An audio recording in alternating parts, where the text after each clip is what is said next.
Hello students, I self Sabbir Ansari. हमने पहले ही बताया था पिछले वीडियो में कि अगला टॉपिक हम लोगों का पौधों में अलैंगिक जनन होगा।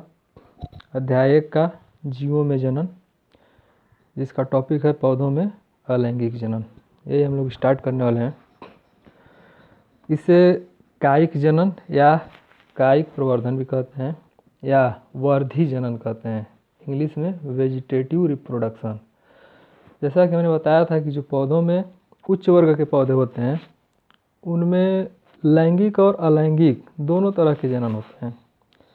तो हम लोग अलैंगिक जनन के बारे में बात करेंगे। इसका डिफिनीशन है मातृ पौधे के कायिक द्वारा नए पौधे का निर्माण कायिक जनन कहलाता है। मातृ पौधे का मतलब जो मदर प्लांट है या कह सकते हैं जनक पादप, उसके कायिक द्वारा नए पौधे का निर्माण कायिक जनन कहलाता है। कायिक क्या है? जड़, तना, पत्ती हो सकता है, या तो पौधे के जड़ से या उसके तने से या फिर उसकी पत्तियों से अगर कोई नया पौधा डेवलप करता है तो उसको हम कहते हैं कायिक प्रवर्धन। अब कायिक जनन की विधियां ये कितने तरह से होता है? यह मुख्य रूप से 2 प्रकार का होता है। पहला प्राकृतिक कायिक जनन, जो स्वतः ही होता है प्रकृति के माध्यम से। दूसरा है कृत्रिम कायिक जनन, जो मानव के द्वारा होता है। बारी बारी से सबके बारे में डिटेल से देखेंगे। तो सबसे पहला है प्राकृतिक कायिक जनन बाई स्टेम, यानी कि प्राकृतिक कायिक जनन जो हो रहा है वह तने के द्वारा किस प्रकार से होता है, किस प्रकार की पौधों में होता है। अब इसके अंदर पहला पॉइंट है भूमिगत तना। चूँकि पौधों के जो तने होते हैं, कुछ तने भूमिगत होते हैं जो मिट्टी के अंदर होते हैं, तो उनको हम भूमिगत तना कहते हैं। इसमें पहला पॉइंट है कंद, या इंग्लिश में इसको ट्यूबर्स कहते हैं। इसका एग्जाम्पल है आलू। आलू जो आप लोग या हम लोग जो खाते हैं वह भूमिगत तना होता है और वह ट्यूबरस हो जाता है, मतलब कि जो कार्बोहाइड्रेट होता है उसी तने के अंदर स्टोर होता है, जिसके कारण वह फूल जाता है। दूसरा पॉइंट है प्रकंद, जिसको हम राइजोम कहते हैं। इसका एग्जाम्पल है अदरक, यह भी एक तरह का भूमिगत तना ही है। तीसरा पॉइंट घनकंद, इंग्लिश में इसको कॉर्म बोलते हैं। एग्जाम्पल इसका है अरवी।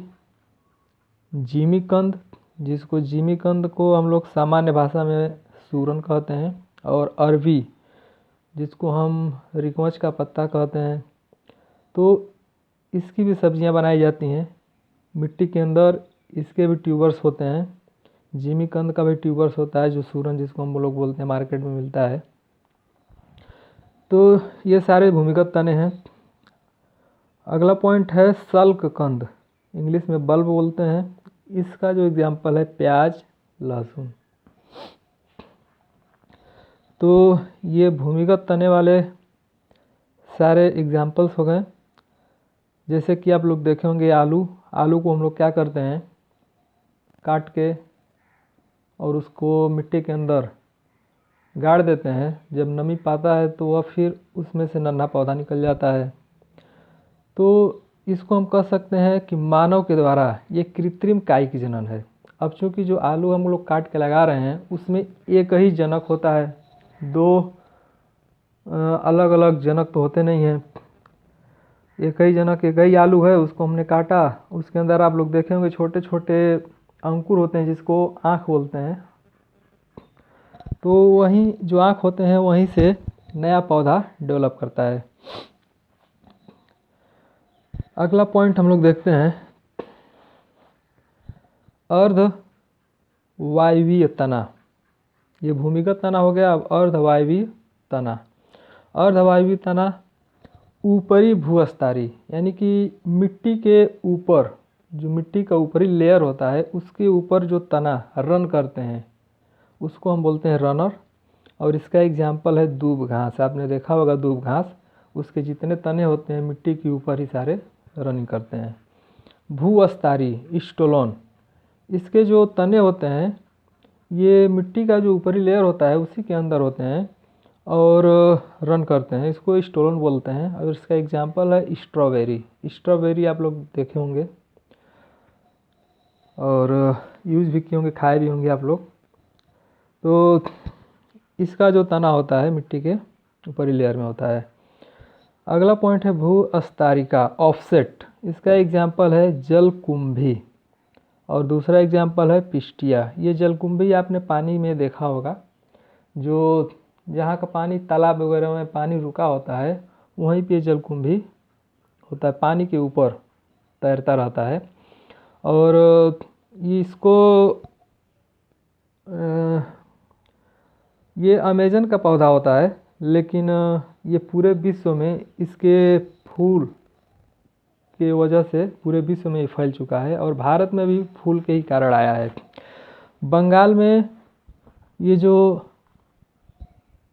जलकुंभी का पौधा है इसको महाविपत्ति के रूप में या बंगाल के आतंक के रूप में जाना जाता है, क्योंकि ये बंगाल में वाटर हाइथिन्स जैसे कि ठहरे हुए जल में ये बहुत अधिक वृद्धि करके और वहाँ पे पानी के अंदर जो ऑक्सीजन होता है उसको खींच लेता है, जिसके कारण मछलियाँ मर जाती हैं। तो ये बंगाल में ऐसा हुआ है इसके द्वारा कि पानी के ऊपर ये डेवलप किया और पूरा ऑक्सीजन खींच लिया और मछलियाँ सारी तालाब के अंदर मर गईं। इसीलिए इसको बंगाल का आतंक भी कहा जाता है। तो हालांकि जब ये डेवलप कर जाता है पानी के ऊपर तो इसको निकालना, साफ़ करना बहुत मुश्किल होता है। इसीलिए इसको वाटर हाइथिन्स भी बोलते हैं, हाइसिंथ। तो ये जो अर्धवायवीय तना होते हैं, मतलब कि ये क्या करते हैं, कुछ मिट्टी के अंदर लगे होते हैं और कुछ वायु के अंदर मतलब ग्रो करते हैं वायु में, इसलिए अर्धवायवीय तना इनको बोलते हैं। और इनका ये एग्जाम्पल हो गया। और जैसे कि मान लीजिए अगर ये एक पौधा है, सपोज करिए ये दूब घास का ये तना है, यहाँ से ये तना निकला और ये जड़ें हैं। जब आगे गया फिर मिट्टी के अंदर जब ये टच होता है, नमी पाता है, फिर यहीं से जड़ें निकल जाती हैं और ये तना, फिर यहीं से तना निकलता है मिट्टी के अंदर, जड़ें निकलती हैं और इस प्रकार से ये पूरा मिट्टी में ग्रो कर जाता है, ये जड़ें हो जाती हैं। तो चूँकि अब इसमें ये एक पौधा है और इसमें से एक तना निकला मिट्टी के अंदर, फिर यहाँ से जड़ें निकल गई और ये ग्रो कर गया, तो इसमें एक ही जनक है ना, और इसी के कारण दूसरा पौधा ग्रो किया है, इसलिए ये अलैंगिक जनन में आता है, कायिक प्रवर्धन जिसको बोलते हैं। अगला पॉइंट है बाई रूट। आपने देख लिया भूमिगत तने के द्वारा, जो प्राकृतिक कायिक जनन है बाई स्टेम के द्वारा हमने देखा, जिसमें भूमिगत तना है, अर्धवायवीय तना है। अब बाई रूट हम लोग देखेंगे कि जड़ के द्वारा कायिक प्रवर्धन कैसे होता है। तो इसमें जड़ के द्वारा इसका एग्जाम्पल है सतावर, डहेलिया, शकरकंद। इन सब पौधों में जड़ के द्वारा कायिक जनन होता है। तो ये आपने देखा होगा डहेलिया, सतावर या शकरकंद जैसे, जिसको गंजी बोलते हैं, आलू की तरह होता है। तो चूँकि ये जड़ होता है और ये जो शकरकंद का जो जड़ आप लोग जैसे गंजी देखते हैं वह ट्यूबरस हो जाता है, फूल जाता है, जो उसमें कार्बोहाइड्रेट होता है उसी के अंदर स्टोर हो जाता है और वह फूल जाता है स्टोरेज के कारण। तो चूँकि ये जड़ होता है, आप तने और जड़ में अंतर जान पढ़े होंगे क्लास 11th में।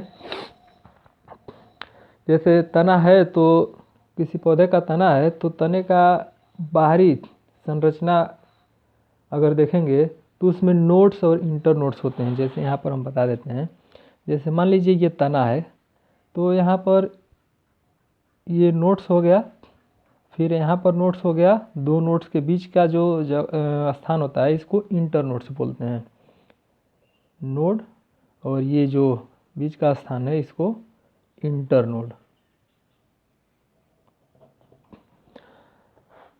जड़ का अगर स्ट्रक्चर आप देखते हैं तो ये नोड और इंटर नोड नहीं होते हैं, उसके अंदर क्या होते हैं, रूट हेयर पाए जाते हैं। जैसे ये रूट है और उसके ऊपर हेयर पाए जाते हैं, छोटे छोटे रुएं होते हैं जिसको रूट हेयर बोलते हैं। तो आप गंजी में देखेंगे तो रूट हेयर मिलेगा और आलू में देखेंगे तो नोड और इंटर नोड मिलेगा। अगला है बाई लीफ। अब लीफ के द्वारा कैसे कायिक प्रवर्धन होता है, तो इसमें आप देखेंगे तो ब्रायोफिलम एक पौधा है जिसको सामान्य भाषा में अजूबा भी बोलते हैं। पौधे का नाम है अजूबा, ब्रायोफिलम का पौधा है। इसमें पत्ती के द्वारा कायिक जनन होता है। अब पत्ती के द्वारा कायिक जनन, उसकी पत्तियां जब आप देखेंगे तो अगर ये जैसे सपोज करिए ये ब्रायोफिलम की पत्ती मान लीजिए है, और मान लीजिए ये ब्रायोफिलम की पत्ती यहाँ से कट गई और ये जब नमी इसको मिलता है तो यहाँ से नए पौधे ग्रो कर जाते हैं।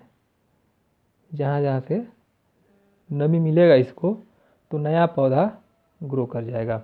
तो ये ब्रायोफिलम में होता है, पत्तियों के माध्यम से प्रवर्धन। इसके बाद दूसरा पॉइंट है कायिक प्रवर्धन का, कृत्रिम कायिक जनन। कृत्रिम हमने बताया था कि मानव के द्वारा होता है, तो ये दो प्रकार से हो सकता है। पहला कलम द्वारा और दूसरा दाब लगाकर। तो कृत्रिम कायिक जनन जो होता है मनुष्य के द्वारा कई तरह से होता है, जिसका यूज किसान और माली लोग करते हैं। तो कलम द्वारा आप देखे होंगे, कलम द्वारा क्या होता है, जैसे गुलाब का पौधा है तो उसको हम क्या करते हैं, गुलाब का पौधा है यहीं से काट लिए और ले जाके अगर उसको ज़मीन में गाड़ देते हैं तो नया पौधा ग्रो हो जाता है। बहुत सारे पौधे इसी तरह से होते हैं। तो और बहुत सारे पौधे का कलम भी किया जाता है। तो पौधे का जैसे कलम कैसे करते हैं, मान लीजिए पौधा है तो इसके ऊपर से ये काट दिए और दूसरे बड़े वृक्ष से छोटा सा डाल ले करके और इसके ऊपर लगा कर और उसको पैक कर देते हैं, बांध देते हैं, और ऐसा बांधते हैं कि उसके अंदर एयर ना जाए।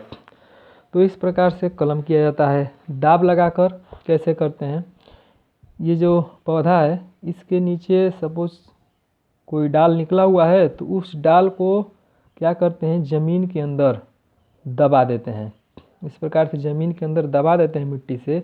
कुछ दिनों के बाद ये यहाँ नमी जब मिलता है तो यहाँ ही से ये जड़ ग्रो कर जाता है, इसका रूट ग्रो हो जाता है और उसके बाद ये नया पौधा निकल जाता है। बाद में हम इसको काट देते हैं तो ये नया पौधा अलग हो जाता है। फिर इसको हम चाहे तो निकाल करके कहीं दूर लगा सकते हैं।